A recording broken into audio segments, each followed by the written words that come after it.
Magisa na tayo ng sibuyas, bawang, at pagkatapos ay ilagay na natin ang baboy. Hello mga kananay. So for today's menu ay magluluto tayo ng adobong puti. Ayan, hinalo-halo na natin tapos nilagyan natin siya ng asin imbis na toyo. Tapos lalagyan natin siya ng vetchin. Sunod naman natin ang pamintang durog.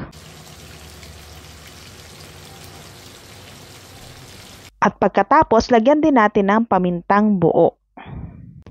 Halo-halo-haloin lang natin to para masangkot siya.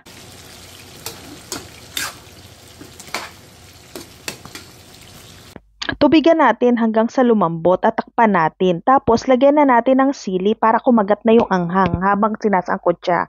Pag tansyado mo na malambot na ang karne, lagyan mo na siya ng suka, half cup. At syempre, wag mo siyang hahaluin para hindi mahilaw ang suka. Takpan mo lang hanggang sa kumulo ng kumulo. Tapos kung maraming ang taba, pinirito ko muna yung taba tapos sinunod ko yung laman. Para magbigay din ng magandang kulay dun sa adobo natin. And then tanggalin na natin yung maraming mantika at ilagay natin yung pinagpakuluan. Ayan, luto na ang ating adobong puti na tuyo. Maraming salamat sa inyong panonood. Yun lang.